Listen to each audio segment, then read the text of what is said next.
Con base en lo que sucedió, para los que todavía no saben, tuve un accidente de tránsito un poco delicado hace un mes, ya hoy 5 semanas.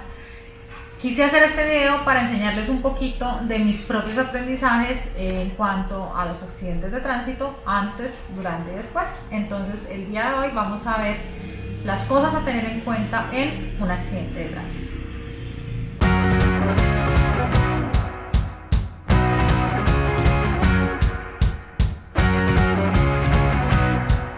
Bueno, primero vamos a hablar de seguros. Después vamos a hablar del RUNT. Tercero, vamos a hablar de las IPS. Por último, vamos a hablar de los datos de emergencia. Bueno, primero, seguros. Hay varios tipos de seguros. Empecemos por el obligatorio, que es el SOAT. Todos tenemos que circular con el SOAT y la importancia de tenerlo es que en el momento de un accidente, de ahí es de donde te van a atender en cualquier clínica tus gastos médicos.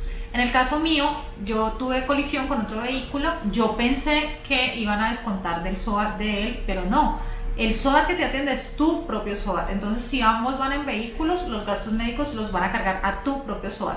En el único efecto que te cargan gastos que no son tuyos es cuando tú vas en algún vehículo y atropellas a un peatón o a un ciclista que ellos no tienen SOAT. Entonces, ahí sí descuentan los gastos médicos de ellos de tu propio SOAT. La capacidad del SOAT son 800 salarios mínimos diarios legales vigentes, es decir, que más o menos son 23.400.000 pesos en este momento. Entonces, si los gastos llegaron a excederse de eso, ya empiezan con tu EPS, pero pues esa es otra historia. Entonces, primero, SOAT. Segundo, seguro todo riesgo. El seguro todo riesgo es el seguro que tú tienes la opción de adquirir para proteger tu vehículo en caso de daños a terceros, en caso de grúas, en caso de robo, en caso de daños parciales.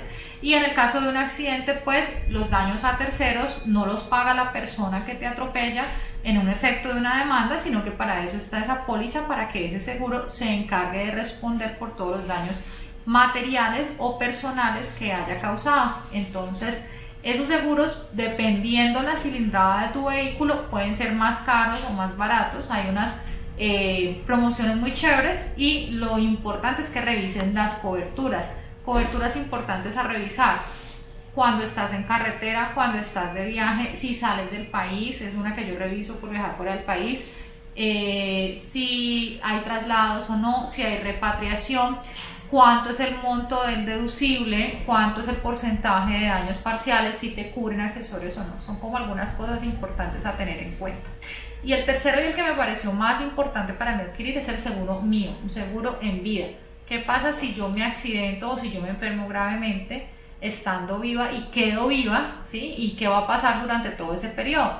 Entonces, ese tipo de seguros te cubren incapacidades, te cubren renta diaria, te cubren hospitalización, y si es muy grave y si quedas con alguna parálisis o algún impedimento de por vida, entonces ellos hacen unos cálculos que suplirían en dinero esa falta de esa habilidad que te pueda quedar, digamos, de un miembro o de visión, etcétera. Y eso es muy importante tenerlo para mí, pues porque eso ayuda mucho en el caso de una posible discapacidad permanente. ¿Listo?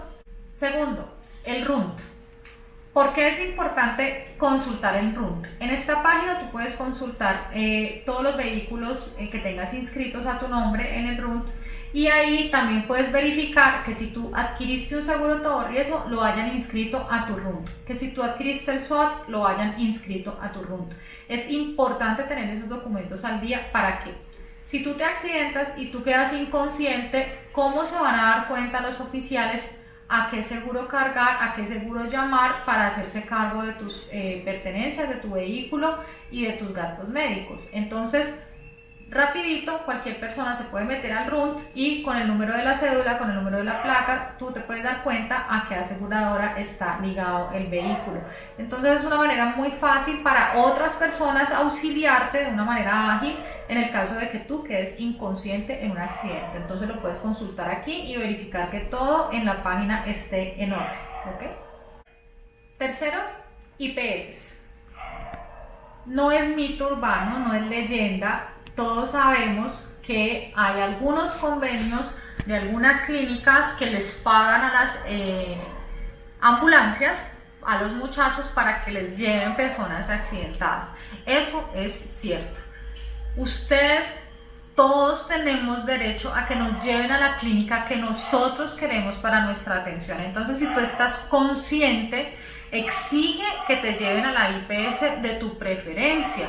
Pero entonces recordemos cuáles son las IPS que hay en la ciudad en las que vivimos para uno pedir o saber a cuál IPS dirigirse. Entonces, dependiendo de la parte de la ciudad que estés, ellos pues no es obligación que tenga que ser la más cercana. Si tú quieres ir una más lejos, te pueden llevar más lejos, pues obviamente si tú estás delicado es más práctico llevarte una cercana. Entonces trata de hacer el mapeo en tu ciudad de cuáles son esas IPS buenas, de calidad, donde sabes que te van a atender bien, porque de eso depende tu vida, de eso dependen las posibles secuelas. Una fractura que no identifiquen, que no te inmovilicen, después eso te va a causar problemas. Entonces ten muy claro en tu ciudad cuáles son esas IPS de alta calidad y sé exigente en el momento de que te recogen los chicos de la ambulancia a cuál IPS dirigirte, ¿ok?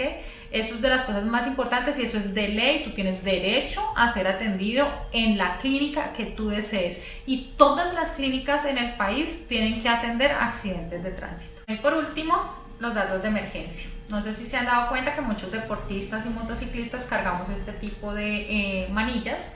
Aquí anotamos nuestros datos de emergencias. Hay unas que las pueden hacer con código QR, que sería muy fácil leer. Entonces, ¿para qué es esto? Si tú quedas inconsciente, ¿cómo saben a quién llamar? ¿Cómo saben cuál es tu EPS? Porque también es importante saber la EPS a la que estás adscrito, porque si el SOAT no alcanza a cubrir con los 23 millones tus daños, entonces los que continúan atendiéndote son tu EPS. Eso es importantísimo. Entonces, si tú quedas consciente, digamos que esto casi ni lo usan. De hecho, para saber y verificar que el paciente está bien, que no ha sufrido daño cerebral, constantemente a uno le están haciendo preguntas: ¿cómo te llamas? ¿Cuál es tu cédula? ¿Tu teléfono? ¿A quién llamamos? ¿Cuál es tu EPS? Y todo el tiempo te lo preguntan con cada persona en el camino. Entonces, esas cositas son importantes tenerlas acá. No las van a leer si tú estás consciente, pero si tú estás inconsciente, entonces es muy útil tener la manilla para que puedan verificar, por ejemplo, cuál es tu tipo de sangre, cuál es tu EPS, en caso de emergencia a quién van a llamar, si tienes alergias, si tomas un medicamento importante, es importante ponerlo aquí. Pero no es estrictamente necesario. Si no tienes la manillita, pues ¿qué puedes hacer? Puedes anotar todas esas cosas en un papelito y cargarlo en tu billetera, y ahí pueden verificar cómo se llama la persona en caso de quedar inconsciente. Los paramédicos no pueden abrir tu bolso. Hay un protocolo diseñado de custodia de bienes personales de un accidentado, y cuando llega la policía, que son los primeros en llegar a un lugar de accidente, en presencia de la policía es que pueden abrir tu bolso, abrir tu maletín y sacar y revisar para ver quién es la persona que se accidentó en caso de que ésta haya quedado inconsciente. Entonces ahí sería muy útil cargar manillitas como esta o cargar un papelito en la billetera. En la continuación de este video hay una segunda parte. Vamos a ver todos los aprendizajes que he tenido en las cosas que te suceden después de un accidente de tránsito: hospitalización, seguros, tu EPS, tu IPS, las terapias, las firmas de abogados, medicina legal, etc. Entonces, de esos aprendizajes les voy a contar en la segunda parte de este video. Bueno, chicos, por favor no se les olvide suscribirse a mi canal y denle campanita para que cada vez que yo suba un video nuevo les recuerde que subí un video nuevo. Aquí los estaré esperando con todas las aventuras de viajes y todas las recomendaciones relacionadas con todo lo que tiene que ver con un vehículo de viajes, como es mi moto también.